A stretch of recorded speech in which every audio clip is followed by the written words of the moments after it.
Assalamualaikum warahmatullahi wabarakatuh. Sebelumnya terima kasih kepada Bapak Taufan Nabiuna, SPD MPD, selaku dosen pengampu mata kuliah Pendidikan Kewarganegaraan yang telah memberikan kesempatan bagi kami untuk berpresentasi pada kali ini. Perkenalkan, saya Rifki Apriaji sebagai moderator dan pemateri 1. Lalu ada Nur Fajriah sebagai pemateri 2, pemateri 3 ada Silpi, pemateri 4 Pia, pemateri 5 Meidita. Pada kesempatan kali ini kami akan mempresentasikan materi terkait harmonisasi hak dan kewajiban warga negara. Baiklah, sebelum masuk pematerian pertama, marilah kita buka presentasi kali ini dengan ucapan basmalah bersama. Bismillahirrahmanirrahim. Untuk pemateri 1 kebetulan saya sendiri, jadi langsung saja untuk pematerian yang pertama, yakni tentang warga negara dan hak warga negara dan unsur-unsur negara. Harmoni kewajiban dan hak negara dan warga negara. Jika kita sudah menjalankan kewajiban terhadap negara, maka selanjutnya adalah menuntut hak sebagai warga negara. Antara hak dan kewajiban tidak dapat dipisahkan,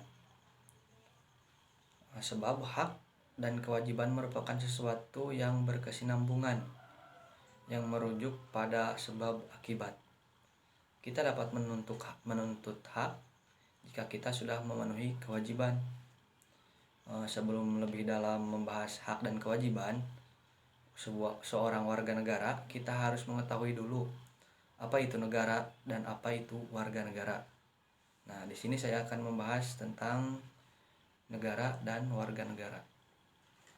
Apa itu negara? Negara adalah suatu wilayah yang memiliki sistem pemerintahan yang diatur oleh undang-undang, yang di dalamnya terdapat wilayah, rakyat, dan pemerintahan. Unsur-unsur negara, yang pertama, secara de facto, yaitu adanya warga negara. Yang kedua, wilayah. Ketiga, pemerintahan. Warga negara atau rakyat ialah pribumi atau penduduk Indonesia yang menyatakan sumpah setia kepada NKRI. Wilayah yakni daerah yang dikuasai atau daerah teritorial.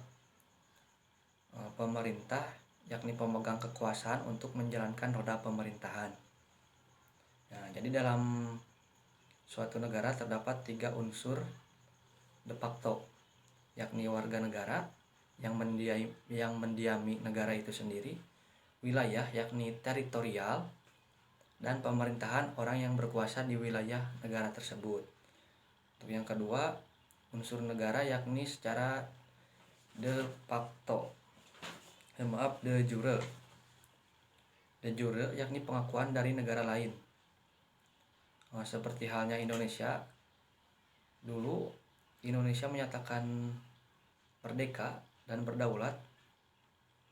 Negara pertama yang mengakui Indonesia yakni negara Palestina.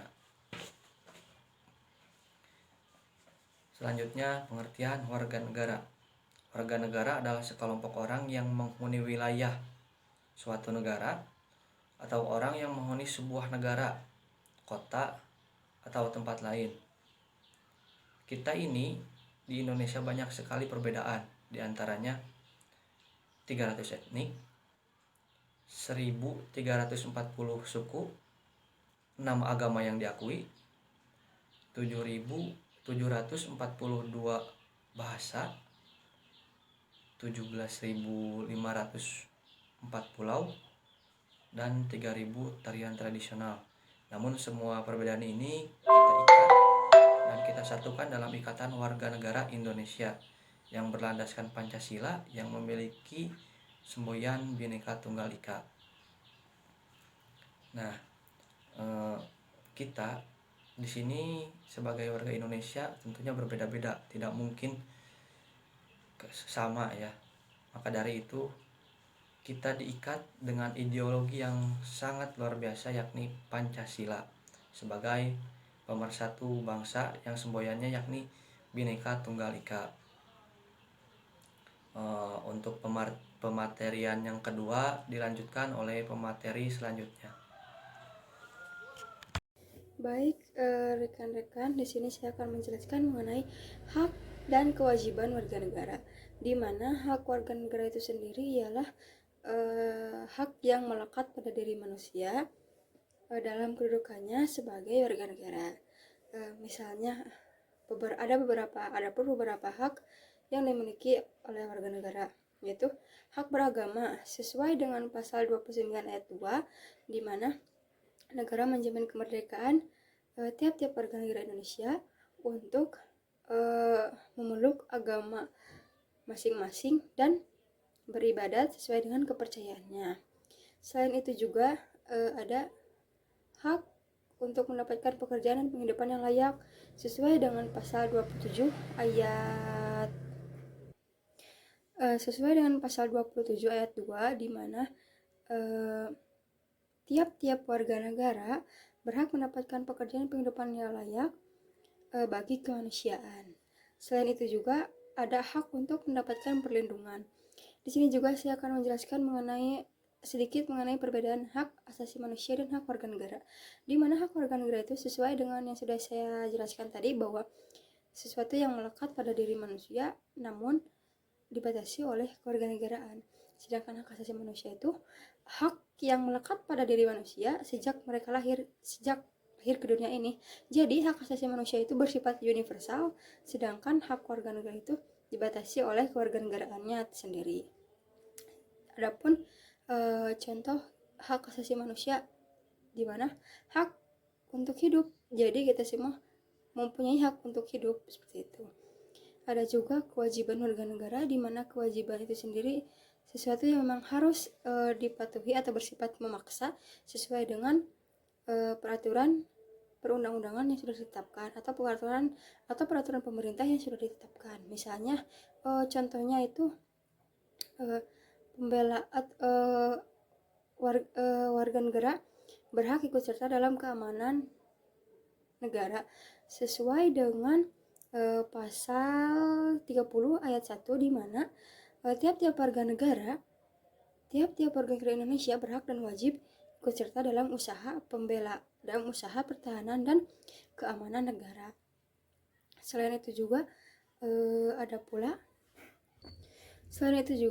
pasal 27 ayat 3 yang berbunyi setiap warga negara Indonesia berhak dan wajib ikut serta dalam upaya pembelaan negara, seperti itu. Ada pula pajak itu termasuk kewajiban, di mana kita sebagai warga negara wajib membayar pajak. Pajak itu bersifat memaksa dan tidak jadi pajak itu bersifat memaksa dan tidak ada timbal balik secara langsung. Demikian yang dapat saya sampaikan. Terima kasih atas perhatiannya kepada rekan-rekan. Dilanjutkan untuk pemateri selanjutnya. Baik, terima kasih kepada moderator yang telah memberikan kesempatan kepada saya untuk menjelaskan materi selanjutnya, yaitu mengenai hak warga negara Indonesia. Untuk hak, tadi kan sudah dijelaskan oleh rekan saya yang pertama. Saya akan menjelaskan kembali mengenai hak menurut saya, yaitu kewenangan. Kewenangan untuk berbuat sesuatu karena telah ditentukan oleh undang-undang aturan.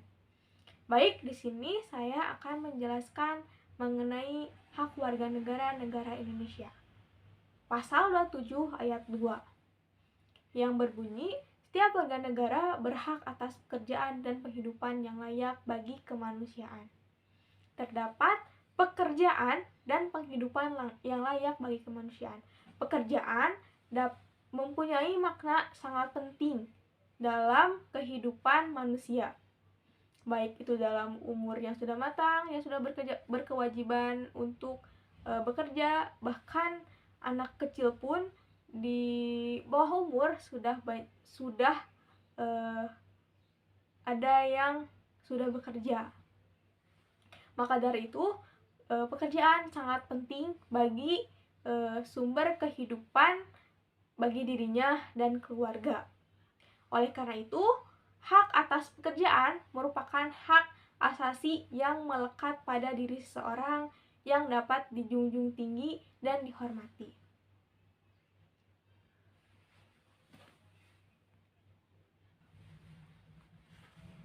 Selanjutnya, saya akan menjelaskan kembali pasal selanjutnya, yaitu pasal 28B ayat 2, yang berbunyi, hak atas kelangsungan hidup. Setiap anak berhak atas kelangsungan hidup, tumbuh, berkembang, serta memperoleh perlindungan dari kekerasan dan diskriminasi karena anak merupakan aset dan generasi penerus bangsa. Menurut saya, mengenai hak perlindungan HAM yang paling sering dilanggar oleh masyarakat. Karena masih banyak orang yang melanggar, kita tuh kan melanggar baik itu pembunuhan, kekerasan, dan tidak menghargai pendapat orang lain atau tidak adil terhadap seseorang. Setiap anak sejak lahir memiliki hak untuk berkembang, tumbuh, hidup, dan berhak untuk dilindungi dari kekerasan dan diskriminasi. Hidup, tumbuh, berkembang, serta memperoleh perlindungan dari kekerasan dan diskriminasi karena anak merupakan aset dan generasi penerus bangsa. Menurut saya, mengenai hak perlindungan HAM yang paling sering dilanggar oleh masyarakat. Karena masih banyak orang yang melanggar, kita tuh kan melanggar baik itu pembunuhan, kekerasan, dan tidak menghargai pendapat orang lain atau tidak adil terhadap seseorang. Setiap anak sejak lahir memiliki hak untuk berkembang, tumbuh, hidup, dan berhak untuk dilindungi dari kekerasan dan diskriminasi. Jadi sejak lahir anak harus tumbuh, diasuh, dan diperlakukan selayaknya manusia. Memanusiakan manusia, tidak memanusiakan manusia. Oleh karena itu, kekerasan pada anak merupakan bagian kejahatan manusia yang bertentangan dengan prinsip hak asasi manusia. Baik, selanjutnya saya di sini akan menjelaskan kembali pasal 28D ayat 1 yang berbunyi, hak atas pengakuan, jaminan, perlindungan, dan kapasitas hukum yang adil serta perlakukan yang sama di depan hukum. Hukum mengatur segala hal agar dapat bekerja tertib dan sesuai dengan aturan. Tetapi hukum dibuat untuk dipatuhi dan ditaati, bukan untuk dilanggar. Namun, apa yang terjadi di negara seperti ini saya lihat dari seperti dua sisi mata pisau, tumpul di atas dan tajam di bawah. Tajam bagi kalangan di bawah seperti contohnya dalam kasus nenek Mina. Saat ini sepertinya hanya orang kalangan bawah saja yang harus menaati hukuman. Sedangkan orang kalangan atas, mereka sepertinya kebal akan hukuman. Mereka bersembunyi dari hukuman di balik lembaran-lembaran uang miliknya. Seakan-akan hukum dapat diperjualbelikan, bahkan kebal akan hukuman. Mereka bersembunyi dari hukuman di balik lembaran-lembaran uang miliknya. Seakan-akan hukum dapat diperjualbelikan, bahkan mereka yang melakukan pelanggaran seperti korupsi contohnya bisa diselesaikan dengan uang. Sedangkan para kalangan bawah yang melakukan kejahatan kecil dapat dipenjara. Namun negara kita adalah negara hukum. Seharusnya ditegaskan untuk semua kalangan dan bukan hanya untuk mereka yang memiliki uang. Baik, selanjutnya adalah pasal 281 ayat 1 yang berbunyi hak untuk diakui sebagai pribadi di hadapan hukum dan hak untuk tidak dituntut atas dasar hukum yang berlaku sesuai surat hak asasi manusia yang tidak dapat dikurangi dalam keadaan apapun. Dapat dijelaskan bahwa setiap orang warga negara berhak untuk hidup dalam tidak dapat mendapatkan penyiksaan, bebas dalam pikiran dan hati nurani, berhak beragama, tidak diperbudak, diakui di kehidupan hukum yang berlaku sebagai seorang pribadi, dituntut atas dasar hukum yang berlaku, dan semua hak tersebut tidak dapat dikurangi ataupun dihilangkan dalam keadaan apapun oleh orang lain, ya maupun orang atau warga itu sendiri. Dalam segi penegakan, jika hak tersebut ditegaskan, maka rakyat akan lebih menghormati dan menghargai hak orang lain. Terima kasih. Saya kembalikan kepada moderator. Saya akan menjelaskan materi mengenai kewajiban warga negara Indonesia.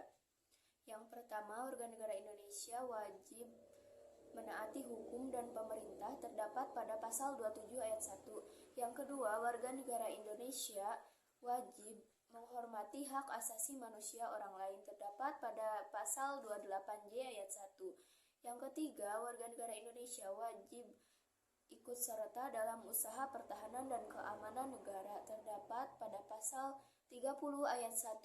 Yang keempat, warga negara Indonesia wajib membayar pajak terdapat pada pasal 23A.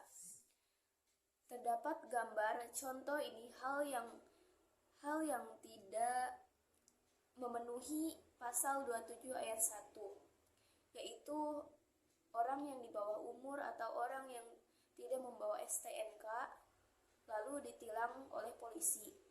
Dan gambar kedua ini juga merupakan pelanggaran lalu lintas yang mana tidak tertib dalam berlalu lintasnya.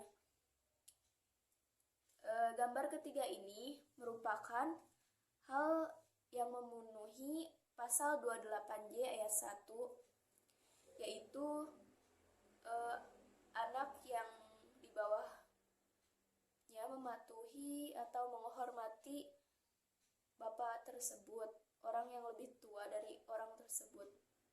Dan gambar yang ketiga ini yang tidak memenuhi pasal 28J ayat 1, yang tidak menghormati hak asasi manusia orang lain seperti bullying ini. Dan gambar yang ini merupakan gambar yang memenuhi pasal 23A, yaitu membayar pajak. Dan gambar selanjutnya itu orang tersebut kurang dalam disiplin membayar pajak. Orang tersebut menunggu surat terlebih dahulu baru membayar pajak. Sekian pemaparan materi dari saya. Saya lanjutkan kepada pemateri selanjutnya. Assalamualaikum warahmatullahi wabarakatuh. Terima kasih kepada moderator yang telah mempersilahkan saya untuk berbicara. Di sini saya akan menjelaskan mengenai asas-asas kewarganegaraan. Asas-asas kewarganegaraan dibagi menjadi dua bagian, yaitu asas kewarganegaraan umum dan asas kewarganegaraan khusus. Asas kewarganegaraan umum dibagi lagi menjadi 4 bagian, yaitu asas ius soli, asas ius sanguinis, asas kewarganegaraan tunggal, dan asas kewarganegaraan ganda terbatas. Asas ius soli adalah asas yang berdasarkan di mana seseorang itu dilahirkan. Contohnya, saya lahir di Jakarta, saya lahir di Indonesia, tentunya saya akan berkewarganegaraan Indonesia. Yang kedua, asas ius sanguinis yang berarti asas yang berdasarkan keturunan. Contohnya, misal ayah dan ibu saya berasal dari Indonesia dan namun saya lahir di Inggris misalnya. Nah, kewarganegaraan yang saya ambil adalah menuruti dari kewarganegaraan ayah dan ibu saya, yaitu kewarganegaraan Indonesia. Yang ketiga, asas kewarganegaraan tunggal. Asas ini menegaskan bahwa satu orang hanya memiliki satu kewarganegaraan. Dan yang keempat, ada asas kewarganegaraan ganda terbatas. Asas ini menegaskan bahwa anak-anak yang di bawah 12 tahun itu dapat memiliki beberapa kewarganegaraan karena ia diyakini belum bisa memilih kewarganegaraan. Yang kedua ada asas kewarganegaraan khusus. Asas kewarganegaraan khusus dibagi menjadi beberapa bagian. Yang pertama ada asas kepentingan nasional.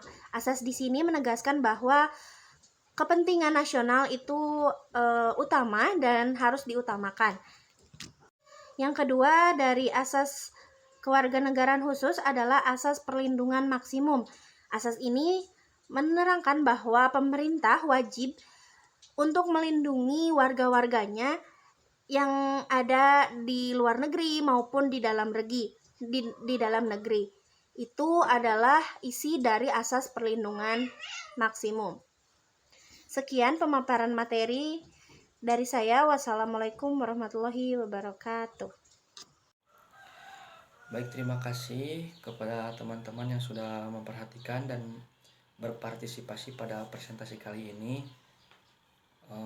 Mohon maaf bila dalam presentasi kelompok kami banyak terdapat kesalahan. Saya tutup presentasi kali ini dengan bacaan hamdalah alhamdulillahirabbil alamin. Wassalamualaikum warahmatullahi wabarakatuh.